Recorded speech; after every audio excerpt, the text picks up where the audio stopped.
Assalamualaikum warahmatullahi wabarakatuh. Yang terhormat dosen penguji PPG dalam jabatan kategori 1 angkatan 2 tahun 2023. Perkenalkan, nama saya Gristri Andika Chandra. Saat ini saya tercatat sebagai mahasiswa PPG dalam jabatan di Universitas Muhammadiyah Metro, program studi pendidikan sejarah. Hari ini Senin 4 Desember 2023 akan melaksanakan praktik mengajar dengan materi masuknya Hindu-Buddha ke Indonesia di SMA Negeri 1 Melinting, Kabupaten Lampung Timur, Provinsi Lampung dalam rangka penilaian uji kinerja.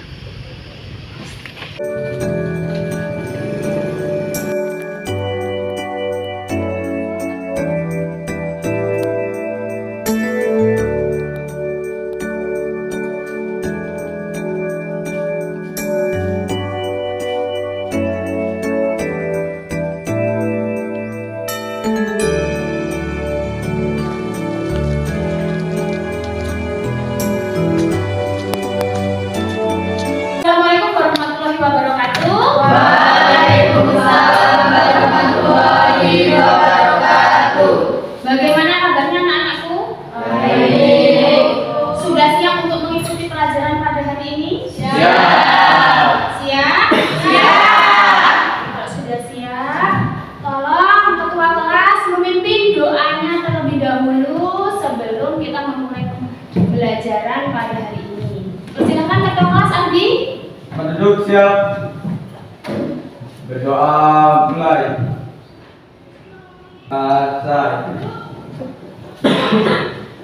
Sebelum kita memulai pelajaran hari ini, Ibu ingin melihat kehadiran kalian. Andi, Hadir.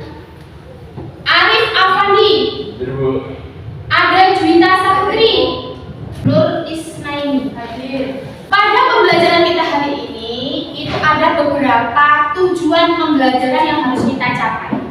Harus kalian capai atau harus kalian pahami ya. Jadi yang pertama, melalui diskusi, siswa mampu menjelaskan teritori masuknya kepercayaan Hindu-Buddha di Indonesia dengan tepat. Tujuan yang kedua, melalui diskusi, siswa menyebutkan tokoh penemu teori masuknya Hindu-Buddha di Indonesia dengan benar. Dan yang ketiga, melalui diskusi, siswa menganalisis kelemahan dan kelebihan teori-teori masuknya agama Hindu-Buddha Indonesia.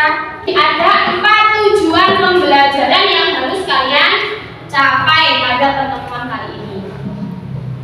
Nah, untuk mencapai tujuan pembelajaran ini, langkah-langkah pembelajarannya, Ibu menggunakan model pembelajaran PBL, yaitu Problem Based Learning, di mana kalian nanti ditampilkan sebuah masalah dan kalian menyelesaikan masalah tersebut dengan mengaitkan di dunia nyata, dunia yang kalian alami. Ya, nah langkah-langkah PBL itu apa aja? Yang pertama, nanti Ibu akan menyajikan kalian pada masalah atau orientasi masalah pada peserta didik.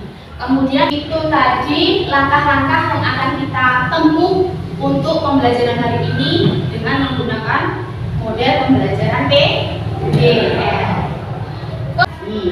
Ibu mempunyai sebuah gambar. Ya, Ibu mempunyai sebuah gambar, yaitu gambar apa ini? Candi. Candi apa? Borobudur. Candi Borobudur. Pernahkah kalian, ya? Pernahkah kalian datang ke tempat wisata ini atau ke candi ini? Pernah. Dalam rangka apa kalian datang ke sini? Itu waktu SMP. Ibu sudah menunjukkan gambar. Ibu sudah menanyakan kalian pertanyaan untuk memantik kalian masuk ke dalam materi. Dan sekarang kita masuk ke inti pembelajaran, yaitu mengenai teori masuknya agama Hindu-Buddha ke Indonesia. Jadi materi hari ini itu kita akan belajar mengenai teori atau masuknya agama Hindu-Buddha ke Indonesia. Nah, pada materi teori masuknya Hindu-Buddha kita akan belajar mengenai teori-teori seperti Brahmana, Ksatria, Sudra, kemudian arus balik, dan Waisna. Kita masuk pada materi. Ibu akan menunjukkan kalian pada sebuah video.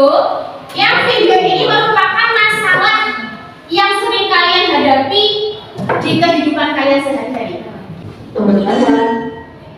Sebagian besar remaja zaman sekarang itu menggunakan gaya minuman, apalagi banyak remaja yang tinggal di kota metropolitan. Beberapa mereka dengan mengikuti tren dari masa kini. Contohnya, pakaian seperti celana barat, gorengan atau seperti orang.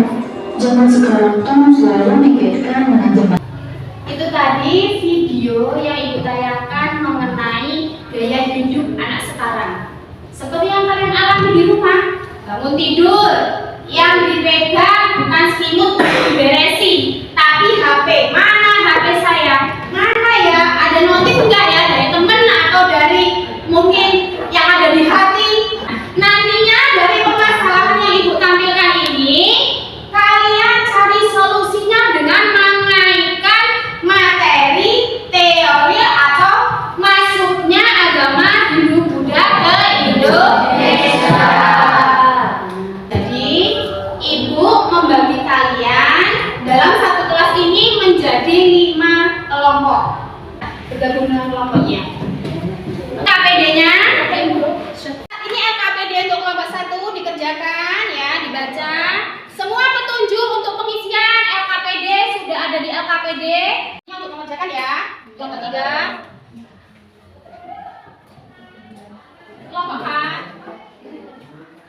Kelompok 5. Ya, nanti dikerjakan di sini. Soalnya di depan ini, ya. Soalnya di depan ini, petunjuknya dibaca. Kalau sudah dibaca petunjuknya, dibaca soalnya dikerjakan di kotak yang tadi, ya. Nah, petunjuknya juga dibaca. Nih, di sini kan ada langkah. Sudah dibaca langkah-langkahnya? Sudah? Dibaca soalnya sudah ya, berarti sudah bisa mengerjakan ya. Gimana kelompok 5 sudah? Paham?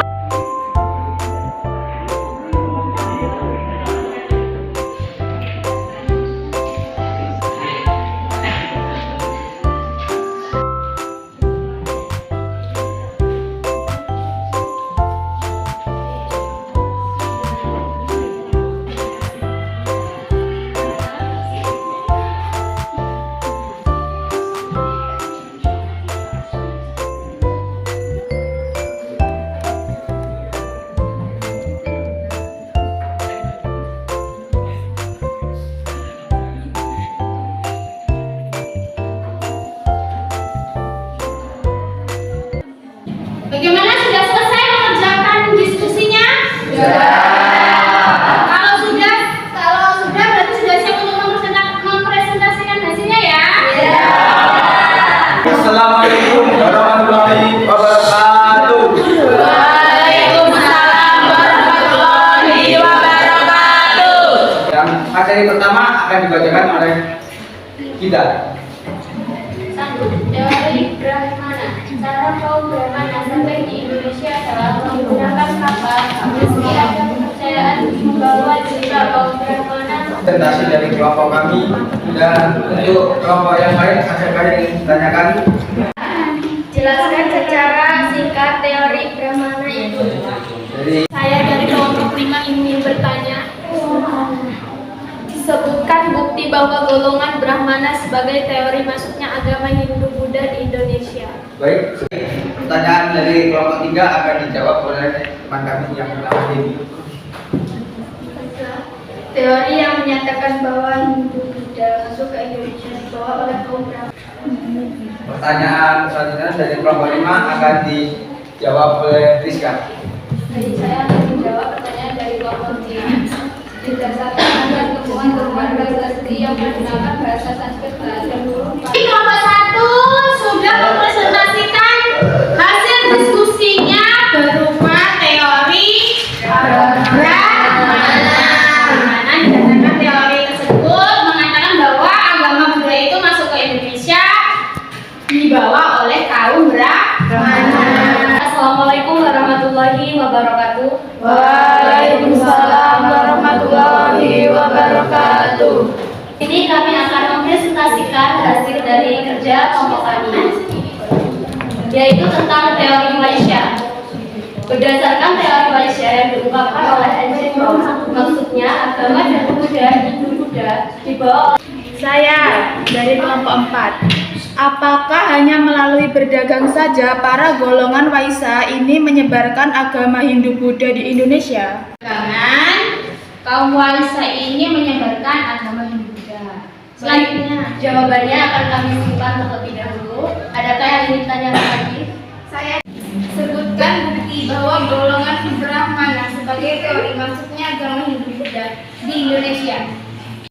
Baik, pertanyaan dari kelompok 4 akan kami jawab. Jadi, menurut George, yang memotivasi para pedagang India untuk datang ke Asia Tenggara adalah keinginan untuk memperoleh barang tambang, terutama emas dan hasil hutan. Jadi, keinginan mereka yang utama dalam melakukan perdagangan ke Indonesia itu dengan tujuan utama untuk mencari emas dan hasil hutan. Bagaimana? Apakah sudah pas dengan jawaban kami? Ya, sudah cukup puas.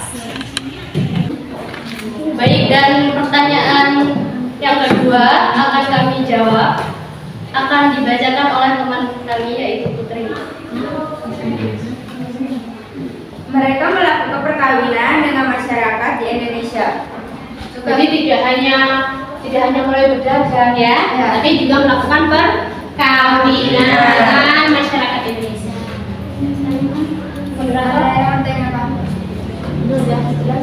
Sudah jelas dengan apa yang telah kami jelaskan tadi? Sudah. Baik, kalau sudah kami akhiri. Wassalamualaikum warahmatullahi wabarakatuh. Waalaikumsalam.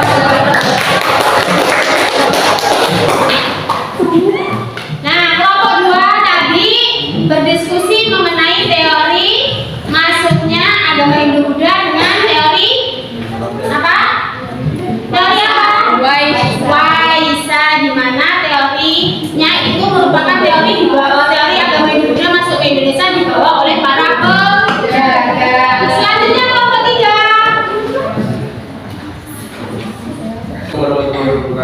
Waalaikumsalam warahmatullahi wabarakatuh. Jadi kami di sini akan menjelaskan tentang teori Satria. Sebelum itu kami akan memperkenalkan diri. Kenalkan nama saya Wazaki. Saya Andri Mariska. Saya biasa ini. Materi satu akan dibacakan oleh kami. Satu, teori kesatria. Menurut FBK Bond, pada masa lampau di India sering terjadi perang antar golongan. Para prajurit yang kalah kemudian meninggalkan India. Rupanya para prajurit tersebut ada yang sampai ke wilayah tempat tinggalnya. Di tempat baru tersebut terjadi penyebaran agama dari budaya Hindu. Masuk dan berkembangnya agama Hindu di Indonesia bisa dilihat pada berdirinya beberapa kerajaan secara khusus. Contohnya seperti Kerajaan Tarumanegara, Kerajaan Kutai, dan Kerajaan Mataram.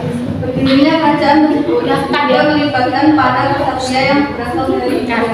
Ada yang ditanyakan? Ya, saya izin bertanya dari kelompok 4. Jelaskan alasan para Kerasastra bisa datang ke Indonesia. Pertanyaan dari kelompok 4 akan kami simpan. Pertanyaan selanjutnya. Tujuan para kesatria datang ke Indonesia adalah Baik, pertanyaan tadi akan dibacakan oleh Tias dari kelompok 4. Menurut teori yang dikemukakan oleh Profesor Dr. J.L. Moss pada abad 4-5 Masehi, kerap terjadi peperangan sehingga para kesatria yang melarikan diri dari daerah baru dan Nusantara. Baik, apakah puas dengan jawaban kami? Ya. Pertanyaan dari kelompok 2 akan dibacakan oleh Tias. Tujuannya yaitu melakukan ekspedisi militer dari prajurit India ke Indonesia perjuangan para India. Itu tadi presentasi dari kelompok 3. Kita beri aplaus pada mereka. Selanjutnya untuk kelompok 4, silakan maju ke depan. Assalamualaikum warahmatullahi wabarakatuh. Waalaikumsalam warahmatullahi wabarakatuh. Kami dari kelompok 4. Perkenalkan, nama saya Arif Afandi dan di samping kiri saya Nulis Nadia Bestari, Dinda Raisma, Putri Tasari, Putri Sukma. Di sini kami akan mempresentasikan hasil diskusi kami Yang akan disampaikan oleh Isna. Teori Sudra. Alasan mengapa para golongan dari Sudra menyebarkan ajaran agama Hindu ke Indonesia, yaitu karena mereka ingin mengubah nasib berupa dapat hidup lebih baik dan layak. Oleh karena itulah para golongan Sudra memilih untuk meninggalkan negara India dan pergi ke negara lainnya. Apabila di negara India mereka menjadi seorang budak, karena sampai di negara Indonesia mereka memperoleh kedudukan yang lebih baik serta dihargai oleh masyarakat sebab tidak ada sistem kasta yang mengikat. Apakah ada yang ditanyakan? Saya. Alasan apa yang membuat golongan Sudra datang ke Indonesia? Oke, pertanyaan dari kelompok 1 akan kami simpan. Apakah ada yang ingin bertanya kembali? Golongan Sudra itu golongan yang seperti apa? Dari pertanyaan kelompok 1.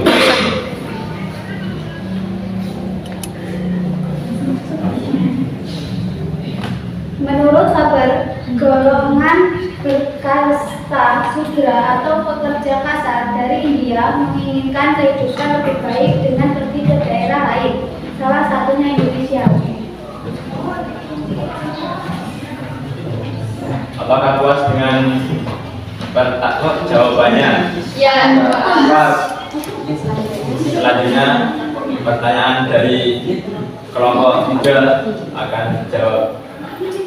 Selain itu, kaum Sudra keluar dari India dan datang ke Indonesia karena ingin mendapatkan kedudukan dan lebih dihargai. Apakah puas dengan pertanyaannya? Iya, jawab. Apakah puas dengan jawabannya?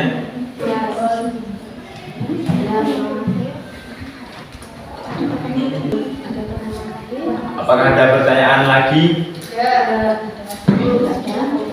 Kami tutup dengan wassalamualaikum warahmatullahi wabarakatuh. Waalaikumsalam warahmatullahi wabarakatuh. Beri aplaus untuk kelompok 3. Ya, kelompok 3 tadi sudah membahas tentang teori masuknya. Maaf, kelompok 4 membahas tentang teori masuknya agama Hindu-Buddha ke Indonesia oleh kaum Sudra. Ya. Selanjutnya kelompok 5. Silakan maju ke depan untuk mempresentasikan hasil diskusi kelompoknya. Assalamualaikum warahmatullahi wabarakatuh. Waalaikumsalam warahmatullahi wabarakatuh. Di sini kelompok kami akan presentasikan tentang arus balik. Materi pertama akan disampaikan oleh rekan saya, Randy. 1. Teori arus balik. Menurut teori arus balik, masuk dan penyebaran agama Hindu-Buddha disebabkan oleh ketertarikan masyarakat Indonesia terhadap ajaran agama Hindu-Buddha yang dibawa oleh para intelektual dari India yang bersemangat menyebarkan dan mengajarkan agama Hindu-Buddha dengan menumpang kapal-kapal dagang. Teori arus balik ini didukung oleh bukti sejarah yang berasal dari prasasti Nalanda. Dalam prasasti Nalanda disebutkan bahwa Bala Putra Dewa yang merupakan Raja Sriwijaya mengajukan permintaan kepada Raja di India untuk membangun wihara di Nalanda yang digunakan para tokoh dari Sriwijaya untuk menimba ilmu. Permintaan tersebut dikabulkan sehingga para tokoh dan pelajar Sriwijaya dapat menuntut ilmu agama di India untuk kemudian kembali ke Indonesia dan menyebarkan dan mengajarkan agama Hindu-Buddha. Langsung pertanyaan. Bu, ada yang ingin bertanya? bertanya? Maka teori ini dinamakan dengan teori arus balik. Oke, jawabannya kami simpan dulu. Apakah ada yang bertanya kembali? Saya dari kelompok 1 ingin menanyakan, sebutkan bukti nyata mengenai teori arus balik ini. Ayo udah. Pertanyaan dari kelompok 2 akan dijawab oleh teman saya, Bunga. Dinamakan teori arus balik karena adanya arus bolak-balik masyarakat India dari Indonesia ke Indonesia. Arus bolak-balik masyarakat India dari Indonesia ke Indonesia disebabkan karena ketertarikan masyarakat Indonesia kepada suatu ajaran yang dibawa oleh para intelektual dari India yang bersemangat mengajarkan agama Hindu-Buddha dengan sebelumnya menumpang kapal-kapal dagang. Bagaimana?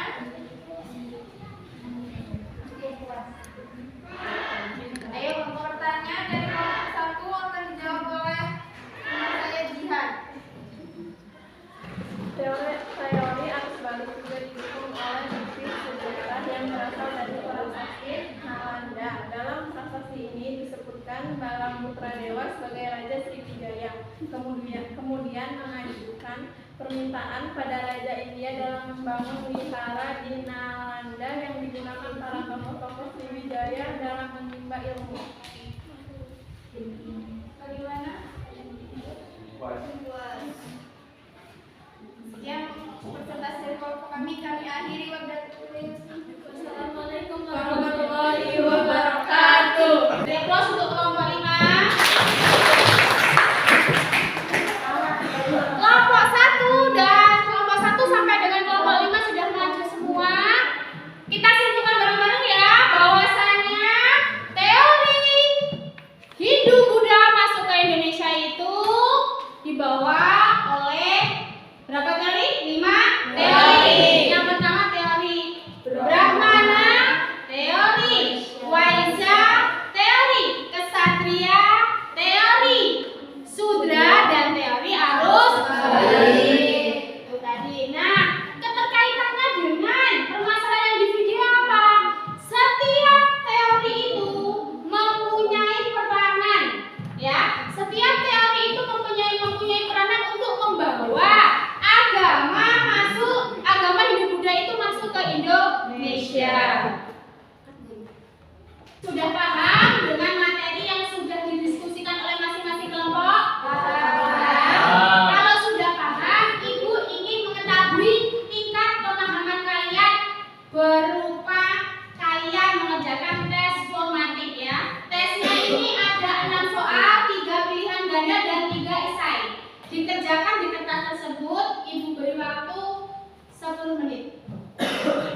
India datang ke Indonesia dan kemudian mereka menyebarkan agama Hindu Buddha. Kemudian teori apa yang kedua? Waisa. Teori Waisa itu mengatakan bahwa apa? Bahwa para pedagang datang ke Indonesia untuk berdagang dan juga menyebarkan agama Hindu Buddha. Kemudian yang ketiga teori apa? Kesatria. Apa itu kesatria? Golongan pemuda, golongan kesatria, golongan yang berperang di kerajaan Hindu Buddha datang ke Indonesia. Mereka selain ingin mendirikan kerajaan juga ingin menyebarkan agama Hindu Buddha. Kemudian yang keempat teori Sudra. Teori Sudra itu adalah bahwa kaum buruh datang ke Indonesia selain ingin menyebarkan agama Hindu Buddha juga dia ingin meningkatkan kasta atau meningkatkan nilai diri supaya lebih dihargai ketika sampai ke Indonesia. Kemudian yang kelima yaitu teori arus balik, di mana orang Indonesia datang ke India dan orang India datang ke Indonesia. Mereka yang datang ke Indonesia, orang India datang ke Indonesia menyebarkan agama Hindu Buddha dan orang Indonesia ke India itu mencari ilmu mengenai agama Hindu Buddha. Paham kiranya? Paham. Nah,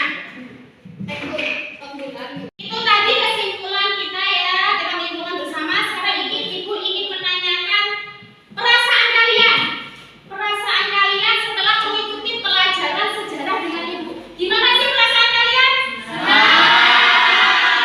Senang? Happy. Senang, happy, apa lagi?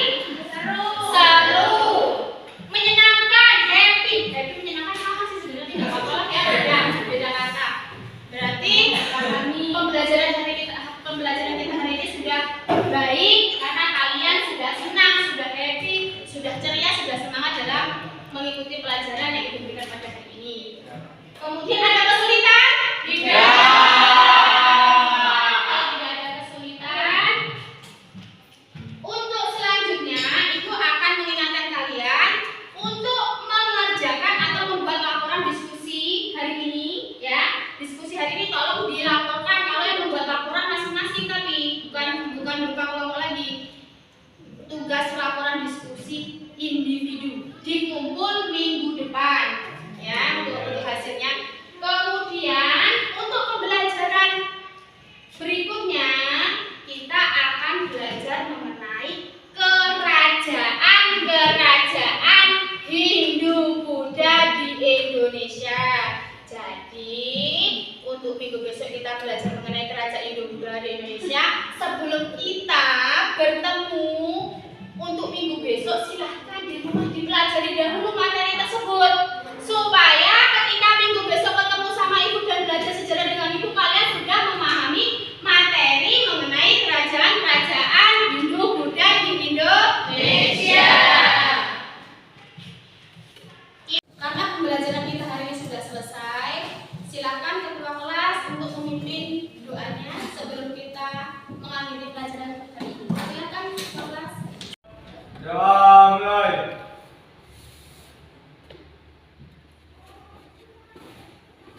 Doa